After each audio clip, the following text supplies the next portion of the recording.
사사기 8장 22절부터 35절까지 기록된 하나님의 말씀을 낭독하겠습니다. 그때 이스라엘 사람들이 기도원에게 이르되 당신이 우리를 미디안의 손에서 구원하셨으니 당신과 당신의 아들과 당신의 손자가 우리를 다스리소서 하는지라. 기도원이 그들에게 이르되 내가 너희를 다스리지 아니하겠고 나의 아들도 너희를 다스리지 아니할 것이요 여호와께서 너희를 다스리시리라 하니라. 기도원이 또 그들에게 이르되 내가 너에게 요청할 일이 있으니 너희는 각기 탈취한 귀고리를 내게 줄지니라 하였으니 이는 그들이 이스마엘 사람들이므로 금 귀고리가 있었음이라.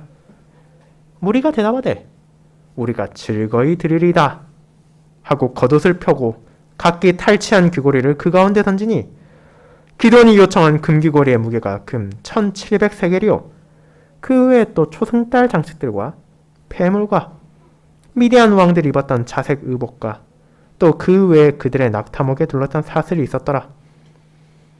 기돈이 그 금으로 에봇 하나를 만들어 자기의 성읍 오브라에 두었더니 온 이스라엘이 그것을 음란하게 위함으로 그것이 기돈과 그의 집에 올무가 되니라. 미디안이 이스라엘 자손 앞에 복종하여 다시는 그 머리를 들지 못하였으므로 기돈이 사는 40년 동안 그 땅이 평온하였더라.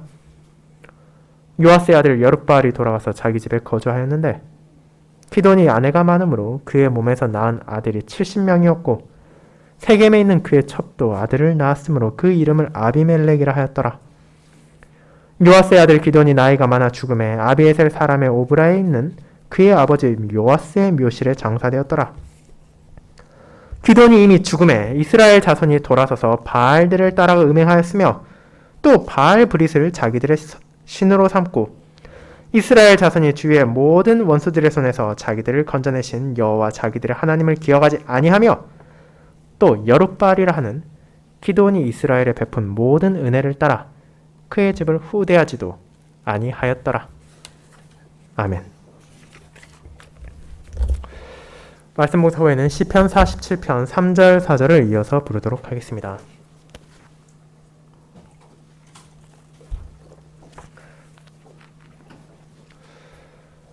사랑하는 주 예수 그리스도 안에 있는 형제 자매님들, 인류의 긴 역사 가운데 등장하고 사라졌던 수많은 왕들, 지도자들, 혁명가들을 후대의 사람들이 바라볼 때 어렵지 않게 깨닫는 사실이 있습니다. 그것은 그 시작이 아무리 숭고하고 아름다울지라도 그것을 마지막까지 유지하는 것은 극히 어렵다는 것입니다.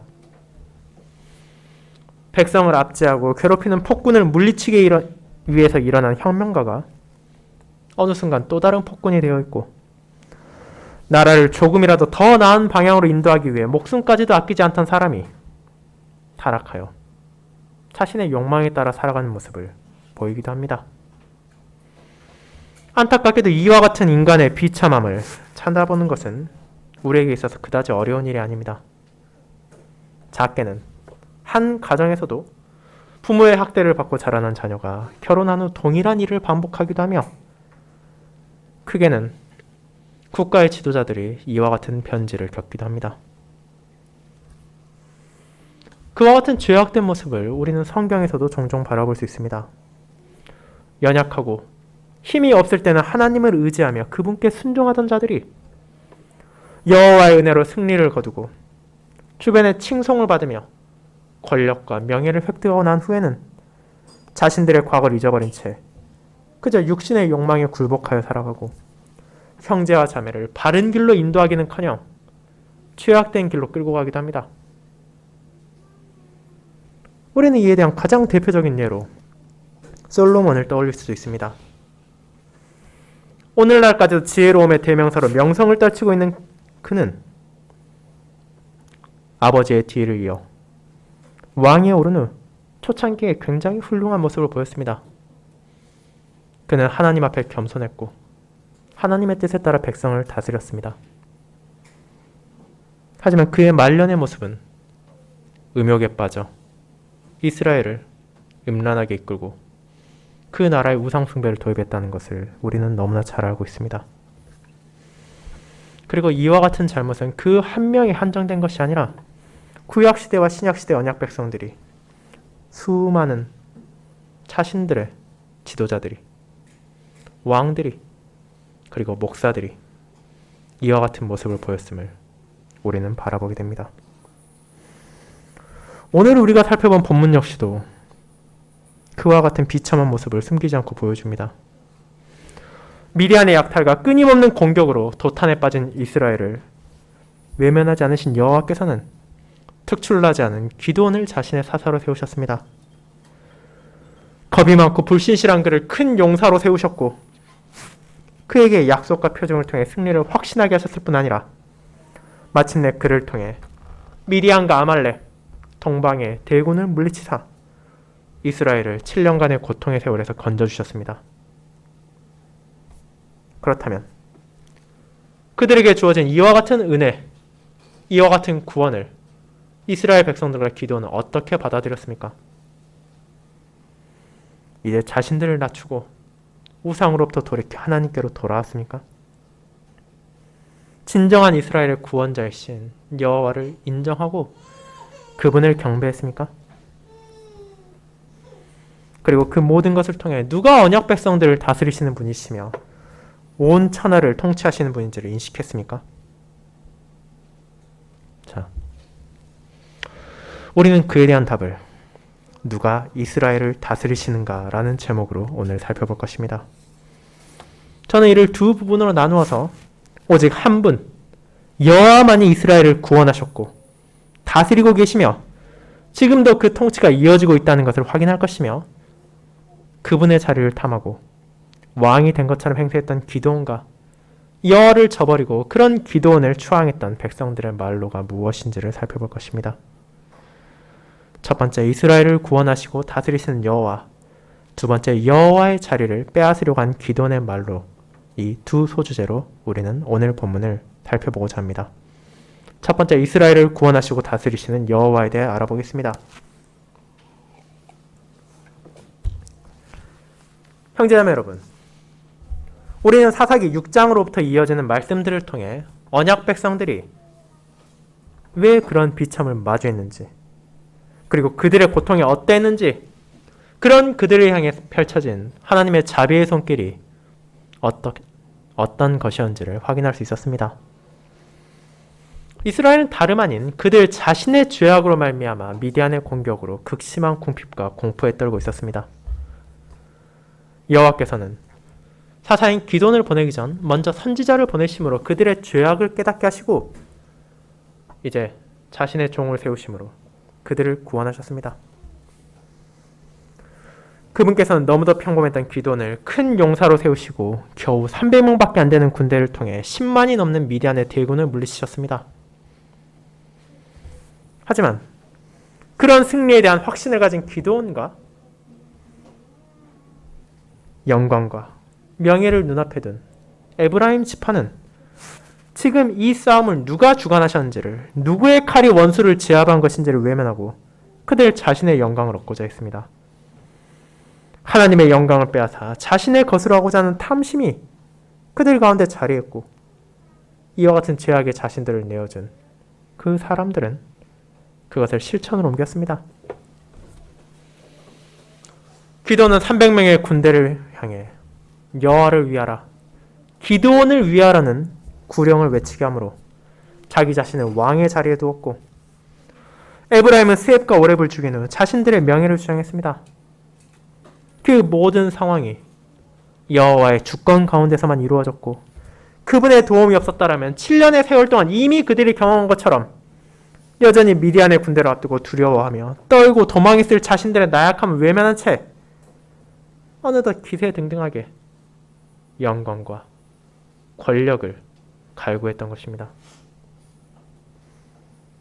그런 모습이 합당하지 않다는 것을 우리는 알고 있습니다. 미디안의 군대를 물리친 것은 여호와의 칼날이었고 기돈의 군대는 이를 증거했을 뿐입니다. 미디안의 방백인 스앱과 오렙을 죽인 에브라임 지파는 자신들의 공을 내세웠으나 그들의 이름과 그들이 죽임당한 장소를 통해 우리는 사사였던 기드온을 세우신 여호와께서 자신의 원수들의 목숨까지도 취하셨다는 것을 바라보게 되었습니다. 그럼에도 그들은 애써 여호와의 손길을 외면하고 그 가운데 자신들의 입지를 세우고 자신들의 영광을 탐하며 더 큰 권력을 얻고자 궤변을 늘어놓았을 뿐 아니라 이를 얻기 위해서라면 통일한 언약 백성, 그들과 피를 나눈 형제와 자매라 하더라도 얼마든지 갈등과 불화를 일으킬 수 있다는 것을 그들의 말과 행동을 통해 나타냈습니다. 그런 일촉즉발의 상황은 기돈의 변설을 통해 피할 수 있었지만 이는 당장의 위기를 모면하게 했을 뿐 그와 에브라임 지파 모두에게 더 큰 비극을 초래했습니다. 성도가 마주한 갈등을 하나님의 뜻에 따라 해결하는 것이 아니라 정치적인 교섭과 세상적인 협상을 통해 무마한 결과로 이스라엘 가운데 여호와의 영광을 찬탈해도 아무 문제가 없으며 자신들의 이득을 추구해도 된다는 아주 잘못된 신호를 준 것입니다. 그리고 그런 정욕과 재물욕과 같이 명예욕 역시도 한계가 없는 것이기에 이 양측 모두 그런 욕망을 채우기 위해 더욱 노력하고 그 결과 자신들을 파멸로 인도했습니다.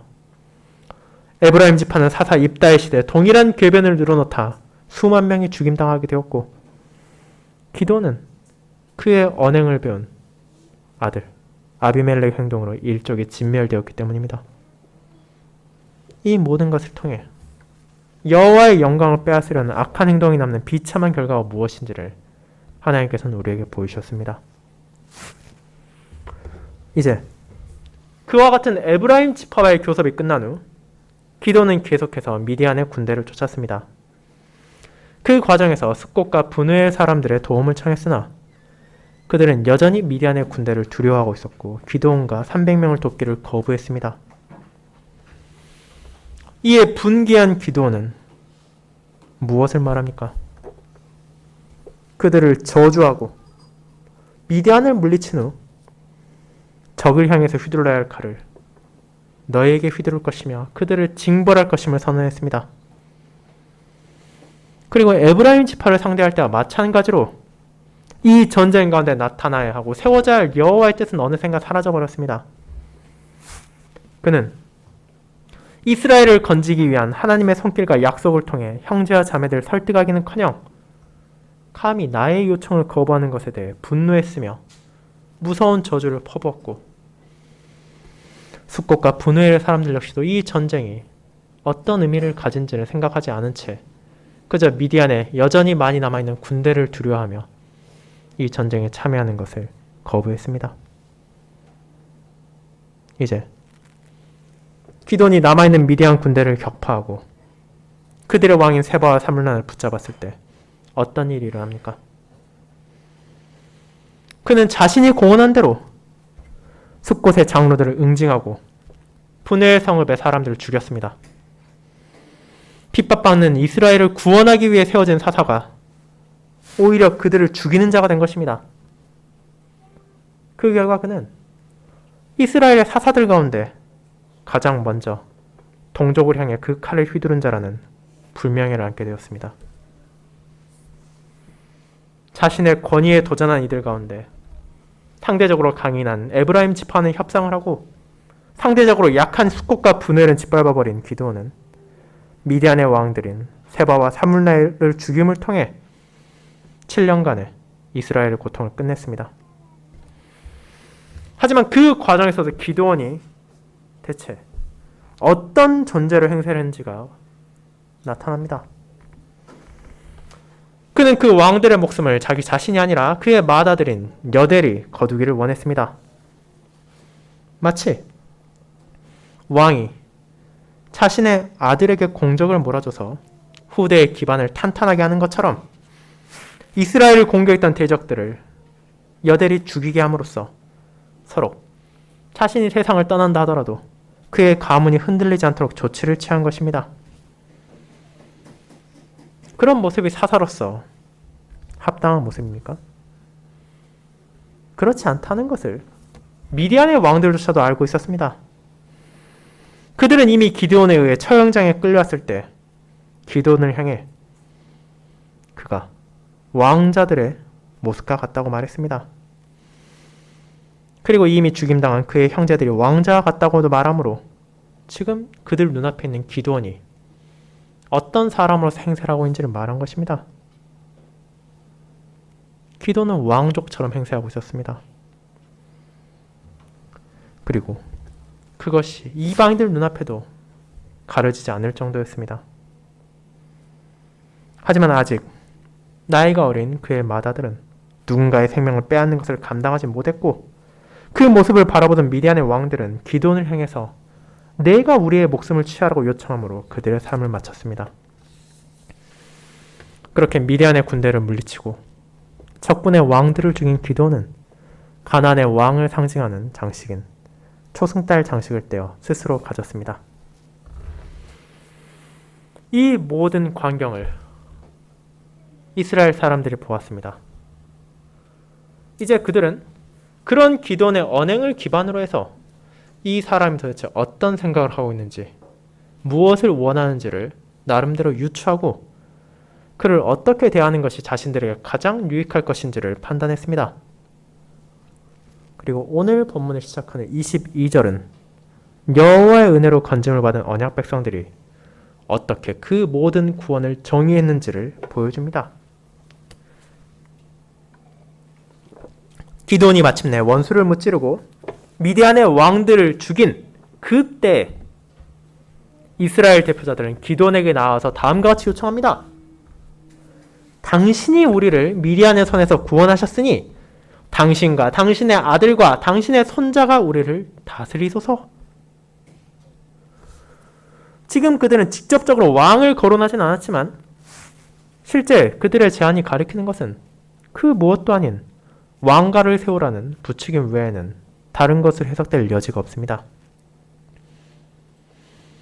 기드온에 앞섰던 사사들처럼 여호와께서 함께하는 사사가 이스라엘 가운데 하나님의 뜻을 드러내라는 것이 아니라 이제 그의 후손들까지도 자신들을 다스리라는 것은 그 의도를 명백하게 보여줍니다. 특별히 여기서 나오는 다스리다라는 표현은 무언가에 대한 주권을 가지고 통치한다는 의미를 가지고 있기 때문입니다. 마치 기드온이 앞선 에브라임과의 대화에서 그들을 높이고 그들의 명예욕을 충족시켜주려 한 것처럼 이스라엘은 기드온을 향해 동일한 방식으로 그의 야심을 채우고 자신들의 안전을 도모하기 위해 이런 제안을 한 것입니다. 이와 같은 왕에 대한 제안이 문제가 있지만 그 이상으로 그들의 인식에는 큰 문제가 있었습니다. 그것은 바로 자신들이 누구로부터 구원을 받았는지에 대한 것입니다. 사사기 6장으로부터 시작된 기드온에 대한 서술, 이를 통해 우리가 바라보는 것은 언약 백성이 누구의 능력으로, 누구의 은혜로 구원을 받았는지입니다. 그리고 성경 끊임없이 이 언약 백성을 건지는 분은 바로 여호와 한 분이라는 것을 강조하고 있습니다. 겁이 많고 불경건하고 무력했던 이스라엘, 그 시대의 다른 이들과 마찬가지로 부족했던 기드온, 그런 이들을 여호와께서는 격려하시고 인도하시고 그들에게 마침내 자유를 선사하셨습니다. 심지어 그 과정에서 혹시라도 그들이 교만하여 다시 패역할 길로 나아갈 것을 염려하여서 군대에 수를 줄이시고 그들의 지도자인 기드온의 연약함까지도 숨기지 않고 드러내셨습니다. 그러나 그들의 패역함은 끝이 없었습니다. 이제 승리를 거두고 미디안을 완전히 쫓아내고 나자 여호와의 손길은 외면하고 그들 눈앞에 있는 기드온을 칭송하며 당신이 우리를 구원하였다. 이제 당신이 우리를 다스리라고 영광을 그에게 돌리고 있습니다. 이를 통해 눈에 보이는 것에만 집착하는 사람의 어리석음을 보여준 것입니다. 하지만 그 모든 것이 오롯이 이스라엘 대표들, 그 백성들만의 잘못입니까? 그들의 어리석음 못지않게 잘못된 것은 기드온의 자세입니다. 그는 승리에 대한 확신을 가진 이후 끊임없이 언약 백성들을 향해 내가 무엇을 원하는지를 신호를 보내고 있었습니다. 300명의 군인을 향해 여호와를 위하라, 기드온을 위하라는 구호를 제시한 때부터 시작하여 에브라임과의 협상을 통해서는 강한 호족들을 배려하는 왕과 같은 모습을 보이고, 숙곡과 분회를 통해서는 자신의 권위에 대항하는 자들을 찍어 누르는 왕의 모습을 나타내므로 이스라엘 지파들을 향해 너희가 이제 나를 거역한다면 어떤 결과가 찾아올 것인지를 생각하게 한 것입니다. 그뿐 아니라 그들 앞에서 미디안 왕들을 죽이고 그들의 상징을 취함으로 이제 자신이 적군의 왕을 죽인 자로서 왕으로서의 자격을 가졌음을 암시했습니다.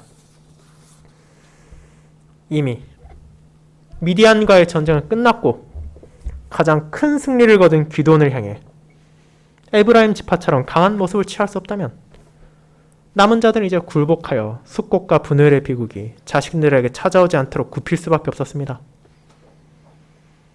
하나님을 향한 영광을 자신에게로 돌리게 하고 백성들을 향해서도 언제라도 칼을 들 수 있다는 신뢰를 보여줌으로써 기드온은 이스라엘이 스스로 무릎을 꿇고 자기 자신을 왕으로 세우게끔 인도한 것입니다.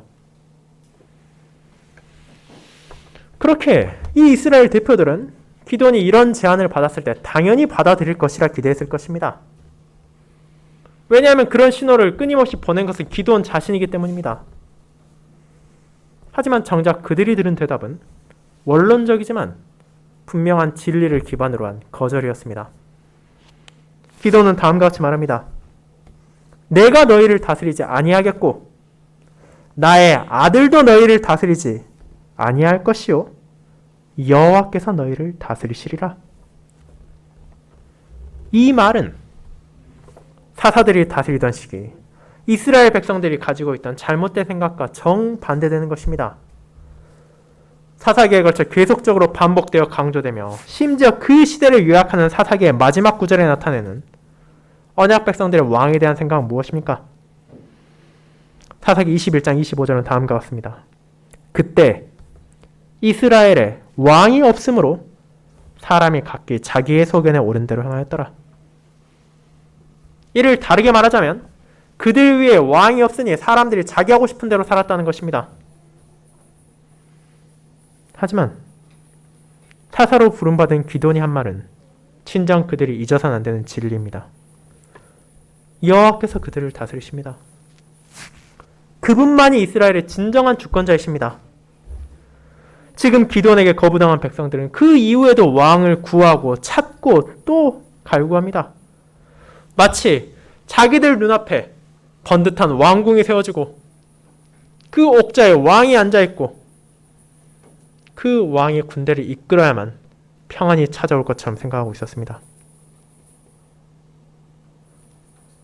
이제 그런 잘못된 생각을 가진 백성들로 인해 이후에 사무엘은 여호와께 다음과 같이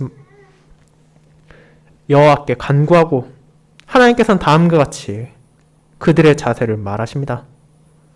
이는 그들이 너를 버림이 아니요 나를 버려 자기들의 왕이 되지 못하게 함이니라.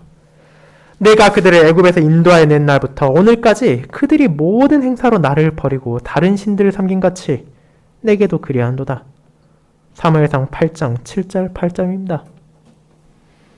지금 기드온에게 왕을 권하고 여호와의 구원을 부인했던 이들은 그 이후에도 그런 악한 생각을 버리지 않고 끊임없이 하나님을 자신들의 왕으로 인정하길 거부했습니다. 패역한 언약 백성들은 자신들의 고집을 고치지 않았고 기드온의 거부를 들었음에도 왕에 대한 집착과 망집을 버리지 않으므로 여호와를 향한 불신과 자신들 가운데서 난 자, 눈에 보이는 왕이야말로 그들의 통치자가 될 것이라는 교만을 고집했습니다. 그런 언약 백성들의 패역함은 하나님의 독생자께서 그들에게 오셨을 때도 변하지 않았습니다. 주님께서는 그들에게 하나님께서 만물의 통치자이심을 잊지 말아야 한다는 것을 전하셨으나 백성들은 이 진리를 받아들이지 않고 거부했습니다. 그들이 진정으로 원했던 것은 그들의 눈앞에서 눈에 보이는 군대를 이끌고 로마의 병사들을 무찌르는 승리였으며 그들의 비참의 원인인 죄에 대해서는 생각하려 하지도 않았습니다. 그들은 다윗 왕국의 영광을 회복하기를 바라면서도 오직 세속적인 것에만 관심을 가지고 있었습니다. 그리고 결국 예수 그리스도께서 그들이 원하는 왕이 아니라는 것을 깨닫고 그들이 갈구하던 승리와 영광을 베풀지 않을 것이라는 것을 인식하자 호산나를 외치던 백성들은 주님을 죽이라고 외쳤으며 심지어 그 죽음을 집행할 십자가에 유대인의 왕이라 쓴 패가 걸림으로 참된 왕을 받아들이길 거부하고 오히려 그분을 죽음으로 내몰고 조롱한 백성들의 어리석음이 얼마나 끔찍한 것을 증거했습니다. 사랑하는 형제자매 여러분, 그렇다면 지금 우리를 다스리시는 분은 누구십니까? 여러분을 구원하신 분이 누구십니까?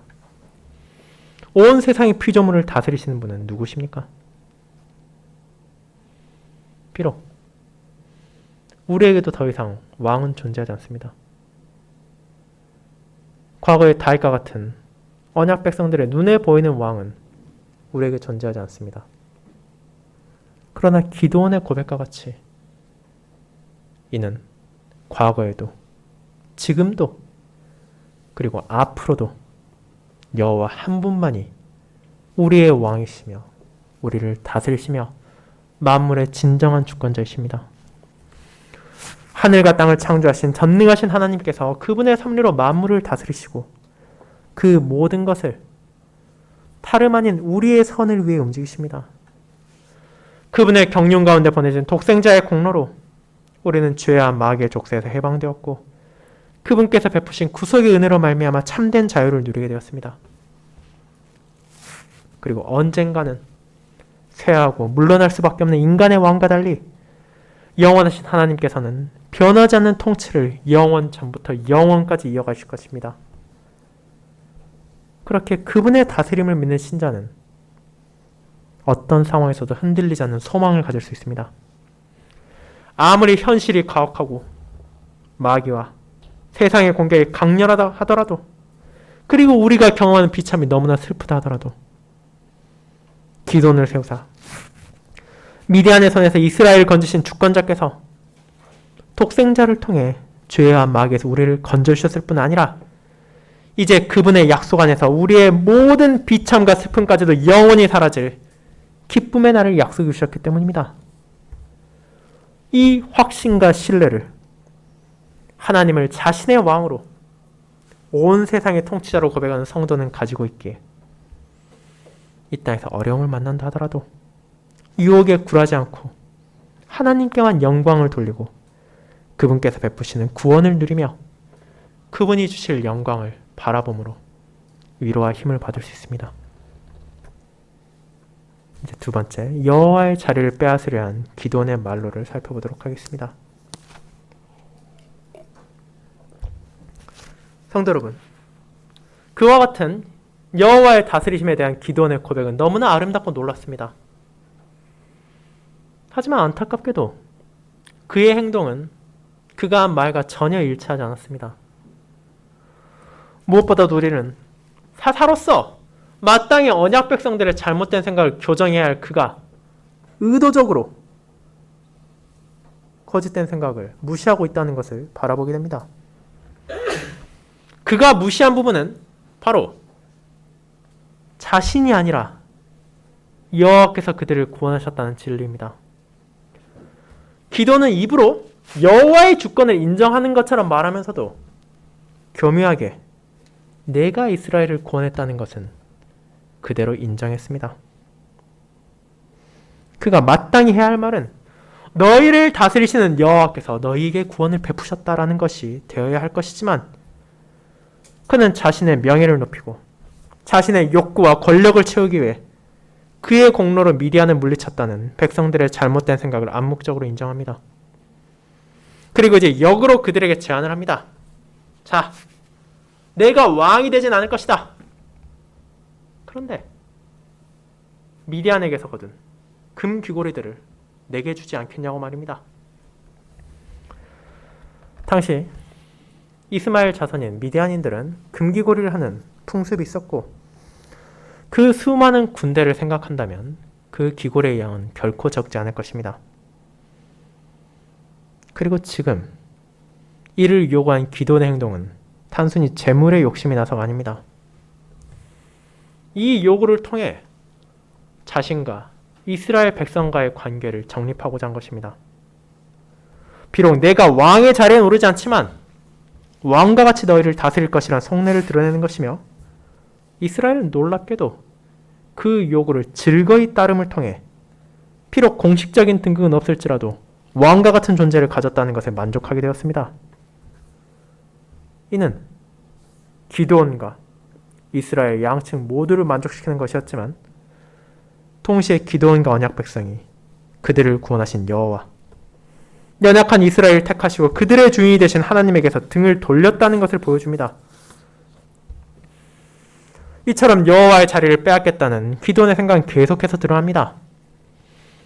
그의 욕심은 미디안의 금 귀고리를 취한 것에 멈추지 않았습니다. 그가 요청한 금의 무게만 하더라도 오늘날의 단위로 따지면 19kg에 달하는 상당한 양이었지만, 거기에 대해 다른 것들도 요구했습니다. 그는 마치 큰 전쟁에서 승리한 왕이 전리품들의 가장 좋은 것들을 가져가는 것처럼 행동했으며, 미디안의 군대에서 노획한 수많은 물건 가운데 특별히 왕과 관련되는 것들을 자신에게 다 가져오게 했습니다.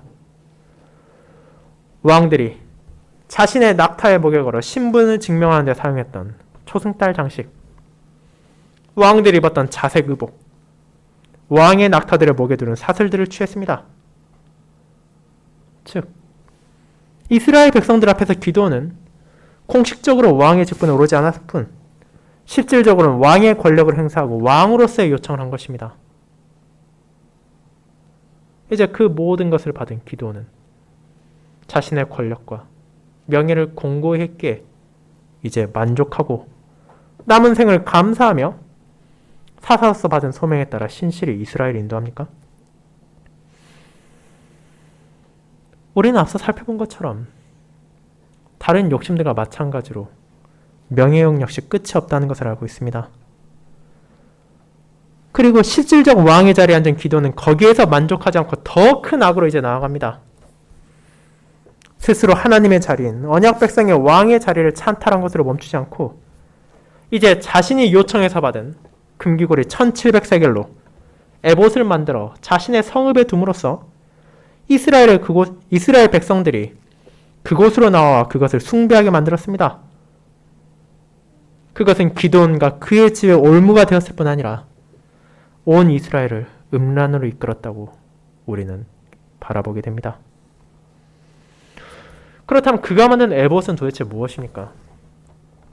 이 에봇은 출애굽기 28장에 나오는 것으로 다름 아닌 제사장들이 입는 예복입니다. 그렇게 에봇 그 자체에는 특별한 문제가 없습니다. 제사가 계속되는 한 제사장들 역시 끊임없이 인직될 것이고 그들에게 주어질 에봇 역시도 새롭게 만들어져야 하기 때문입니다. 하지만 기도는 제사장이 아닙니다. 그리고 제사장을 위해서 이것을 만든 것도 아닙니다. 그는 일반적인 방식으로 에봇을 만든 것이 아니라 화려하게 빛나는 금으로 그것을 만들었고 이를 자신의 성읍에 두었습니다. 그리고 우리는 다시 한번 온 이스라엘이 그것을 음란하게 위했다는 서술을 바라보게 됩니다. 그렇다면 여러분은 여기에서 사사기 전체를 관통하는 서론의 역할을 했던 사사기 2장을 잠시 떠올려 볼 수 있을 것입니다. 사사기 2장 17절은 언약 백성들의 타락과 죄악을 묘사하며 다음과 같이 말합니다. 오히려 다른 신들을 따라가 음행하며라고 말입니다. 이는 하나님께 속한 자들이 그 사실을 망각하고 우상을 향해 나아가며 그들을 숭배하는 것이 마치 부부가 서로를 저버리고 다른 사람과 음행을 저지르는 것과 유사한 성격을 가진 죄악임을 알려주는 표현입니다. 그렇다면 이제 기드온이 만든 에봇은 어떤 역할을 합니까? 자, 사사기 6장에 등장했던 기드온의 아버지 요아스의 집에 무엇이 있었는지를 알고 계십니까? 그의 아버지의 집에는 바알 제단과 아세라상이 있었습니다. 그리고 기드온의 사사로서의 첫 소명은 그것들을 허물고 부수는 것으로 시작했습니다. 그런데 이제 명예와 권력을 손에 쥔 기드온은 그의 아버지와 동일한 죄악을 반복합니다.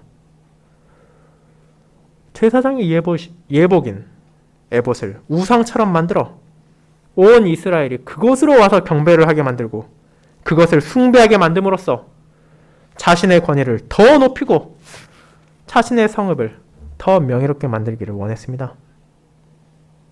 그리고 그 결과는 기드온과 그의 집만이 아니라 온 이스라엘의 타락으로 이어집니다. 자, 이와 같이 권위와 명예를 가진 기드온은 자연스럽게 거기서 멈추지 않고 또 다음 단계로 나아갑니다. 하나님께서 이스라엘에게 주신 계명 가운데 신명기 17장 17절은 이후에 이스라엘의 왕이 세워진다 하더라도 그가 아내를 많이 두어서는 안 된다는 명령을 전합니다.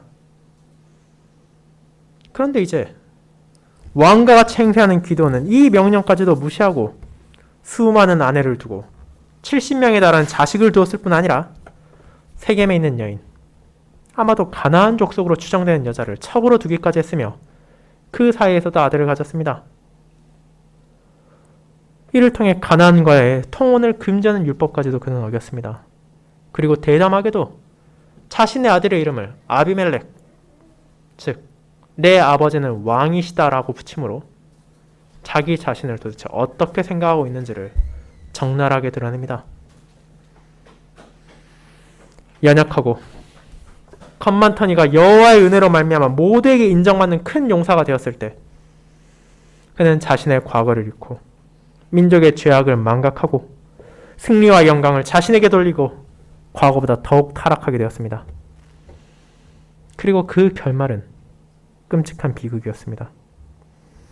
비록 그 자신은 평안히 늙어서 죽고 그가 살아있는 동안에는 이스라엘이 미디안으로부터 자유하였으나 그들이 돌이켜 하나님께로 나오는 것이 아니라 기드온의 에봇을 주축으로 한 우상 숭배는 어렵지 않게 바알 숭배로 바뀔 수 있었으며 하나님이 아닌 바알을 자신들의 신으로 삼음으로 이어질 또 다른 비참을 예고합니다. 또한 기드온의 70명의 아들들은 축복이 아니라 아비멜렉의 계략으로 인해 몰살당하는 그 가족의 비극을 더욱더 강하게 하며 이스라엘의 우상 숭배와 연결되어 결국 비참이 비참을 이어오는 연쇄를 우리에게 보여줍니다. 여호와의 구원을 저버리고 여호와에게서 등을 돌린 이들은 그보다 더 쉽게 기드온을 저버렸고 기드온이 그토록 구했던 명예와 재물은 결국 그 일족의 피와 함께 화망하게 사라져버릴 것입니다. 이 모든 타락, 바알의 제단을 무너뜨리며 사역을 시작했던 사사가 영광을 탐하고 왕의 자리를 탐하며 정욕에 탐닉했을 뿐 아니라 우상을 세우고 온 이스라엘을 음란하겠다는 것과 그들의 비참한 말로를 여호와께서는 숨기지 않으심으로 여호와, 자기들의 하나님을 기억하지 아니한 사사와 그 백성들의 말로를 보여줍니다. 그러나 기드온이 그림자로 가리켰던 참된 구원자이신 예수 그리스도께서는 자신의 영광을 위해 살지 않으셨으며 죄악 가운데 스스로를 내어주지 않으셨습니다. 에봇이 아니라 자신의 의를 섬기던 유대인들 그리고 온갖 이방신들을 숭배하는 이방인들 가운데 참된 신이 누구이신지를 누가 죄인을 건져낼 수 있는지를 알려주셨으며 증거된 이 진리를 세상 끝까지 전파되도록 보존하시고 지금 이 순간에도 자신의 종들을 통해 전하고 계십니다. 그런 그리스도의 영의 성령 하나님의 은혜 가운데 이 진리를 깨달은 자들은 이제 하나님의 통치를 고백하며 오직 우리를 구원하신 하나님, 우리를 다스리시는 여호와, 우리의 주인이시며 우리의 참된 신이신 하나님을 기억함으로 그분께 모든 찬양과 영광을 돌리며 그분의 영광과 통치가 온 세상에 밝히 드러날 그리스도의 날을 함께 바라보게 됩니다. 사랑하는 성도 여러분, 우리가 그동안 살폈던 사사기의 본문을 통해 우리는 하나님의 자비와 공의를 다시금 깨닫게 됩니다. 그분께서는 죄인들을 불쌍히 여기시고 그들이 자신을 향해 간구할 때 외면하지 않으셨습니다. 변하지 않는 신실하심으로 그들에게 주신 약속을 잊어버리지 않으셨고 사사와 함께 하심으로 그들을 모든 원수들의 손에서 건져내셨습니다. 하지만 그 백성이 여호와를 잊어버리고 사사가 주님의 영광을 탈취할 때 그분께서는 변하지 않는 공의 또한 나타내십니다. 그리고 그 모든 것을 말씀 가운데 기록하심을 통해 자신의 백성들이 누가 참된 왕이신지를, 누가 만물을 다스리시는지를 잊지 않게 하시고 그분의 통치 아래에서 진정한 구원을 받았음을 우리로 하여금 기억하게 하십니다. 그분께서는 죄와 비참 가운데 빛을 바라보지 못하던 저와 여러분에게 진리의 빛을 비춰주셨습니다. 그분께서 오직 은혜로 우리를 건져주셨으며 그 진리를 믿을 수 있는 믿음을 베풀어 주셨습니다. 그리고 독생자의 십자가에서 정점에 달한 그 구속 역사를 잊지 않도록 우리에게 거룩한 말씀을 주셨습니다. 이제 그 모든 은혜 가운데 우리의 눈을 들어 참된 왕이시며 온 세상을 지금도 다스리시는 하나님을 바라보도록 합시다. 나의 영광을 탐하는 대신 그분께 영광을 돌리며 나의 권력을 추구하는 대신 그분께 모든 찬양을 하며 이 세상의 누군가가 우리를 구원할 수 있을 것이라는 허망된 기대를 버리고 오직 주님으로부터만 찾아오는 참된 구원을 기억하도록 합시다. 그런 고백 가운데 살아가는 우리의 앞길을 가로막으려 하고 우리의 눈을 가리려 하는 원수들의 공격이 끊임없을지라도, 그리고 우리가 마주한 이 세상의 비참이 너무나 크고 절망적처럼 보일지라도 우리의 왕이신 하나님께서 저와 여러분을 가장 선한 길로 지금도 앞으로도 인도하실 것입니다. 아멘.